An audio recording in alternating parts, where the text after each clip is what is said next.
For Blood Legacy, the mood board was gaslight, gatekeep, girl boss, and mansplain, manipulate, manslaughter. And I know I'm starting to sound like a negative Nancy, and I hate it. I want to be positive.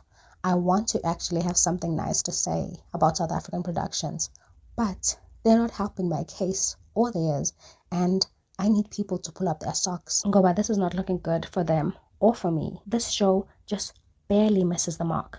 The acting is there, and the budget was there, as evidenced by its outrageously star-studded cast.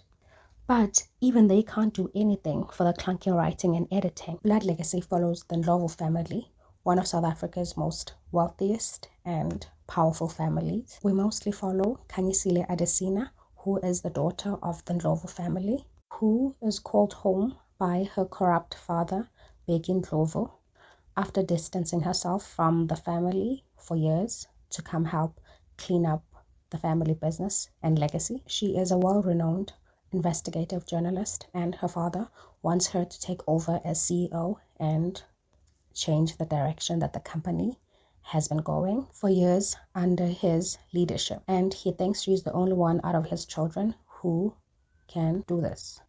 Shortly after arrival, he is killed by his rivals or business partners because he wants to clean up the business. He died before he could formally declare as the CEO. In his will, he bestows the responsibility of choosing the CEO amongst his children to his wife. They all have equal shares in the business, so it's fair game. The business has been suffering some losses lately, and employees have started to strike. So whoever can fix the business first can be CEO. Kanye starts putting in some work and trying to fix the mess that they're in. Mandla, the older brother, starts being underhanded and trying to sabotage Kanye and the business. And Sia, the younger brother, tries to manipulate his mother into choosing him to be CEO by sucking up to her. But she was not born yesterday, and she tells him he's trying to manipulate her into choosing him, and she will not be manipulated. So Kanye gets to be CEO because she was the only one who was actually doing work to actually become CEO. Mandla is mad and starts sabotaging the company some more, and Kanye ends up firing him. Kanye continues to kick ass and take names while Mandla tries to sabotage her and continues to lose. He ends up getting involved with the gang that his father was involved with to try and help him sabotage Kanye by causing an accident at an event and burning their sugarcane fields. He finds out the hard way that mixing up with the gang is never good for anyone, because the price that he has to pay in return for what they have done for him is much higher than what they did for him. But they continue to threaten him if he is not willing to comply. Kanye continues CEOing and neglecting her kids and her husband while she spends time with her high school ex-boyfriend that she broke up with because she left. Her and Duma, the high school ex-boyfriend, start rekindling their romance. Lots of other things happen. Kanye continues to triumph and starts investigating her father's death. And plot twist, she finds out he was killed by their uncle. I know you were not expecting that because he was barely on screen, but still, plot twist. They confront the uncle and then let him go. He starts scheming to get Kanye arrested for her father's murder. Mrs. Bengu, Kanye's mother, shoots him. The gang attacks Mandla and his girlfriend and hold them hostage because he did not pull through with the deal. Sia's son comes back to face the consequences of his actions, and for his family, Sia has to stay with Absile, his wife, even though he doesn't love her and is gay, but he has to sacrifice for the family. Khanyisile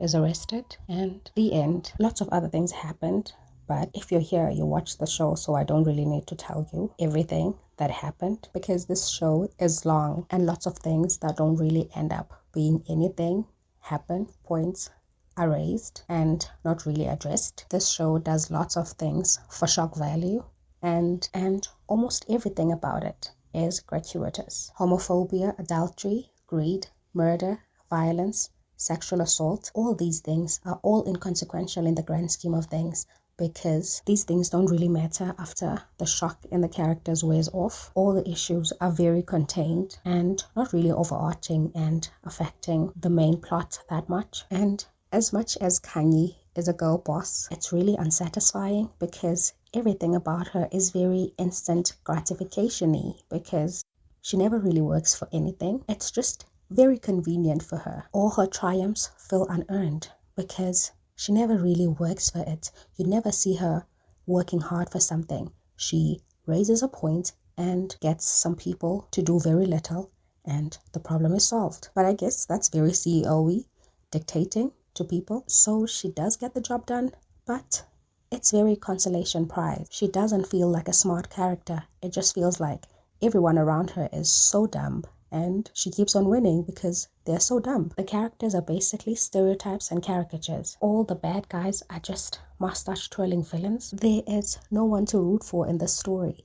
All the characters are flawed and unsympathetic. And I've said this before, there's absolutely nothing wrong with your characters being flawed, because real people are flawed. But you cannot make your characters one-dimensional.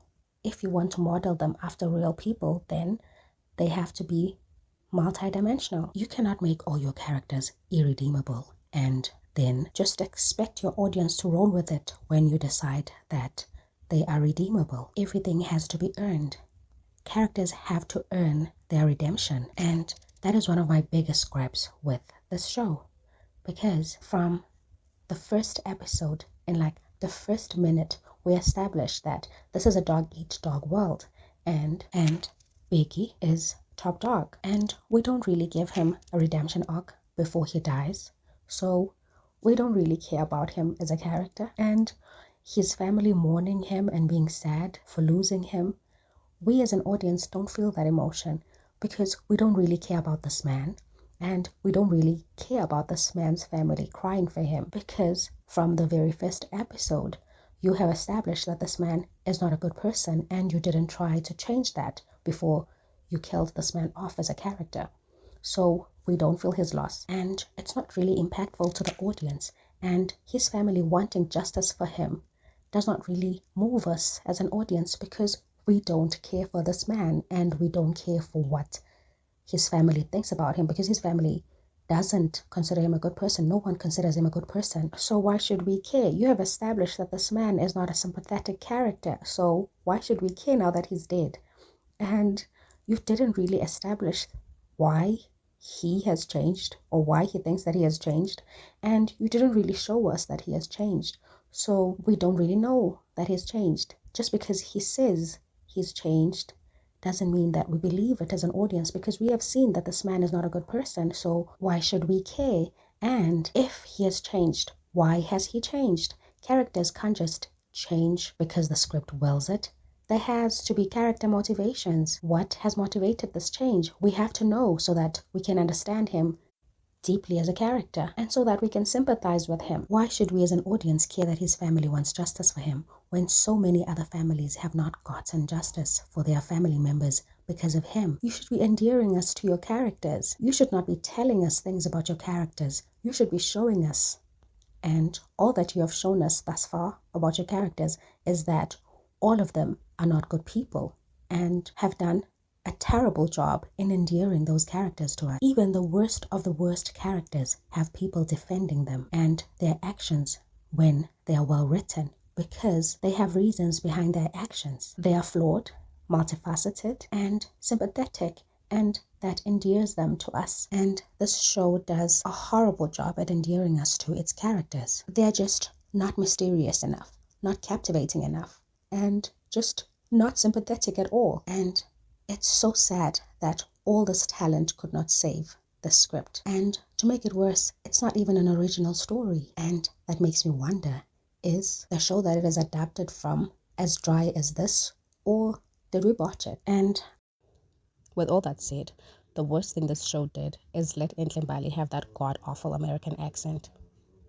I know that was quite a rant, but I'm really tired of these subpar productions. I am basically a negative Nancy at this point. So if you enjoyed this negativity, like the video and subscribe to the channel for possibly more negativity.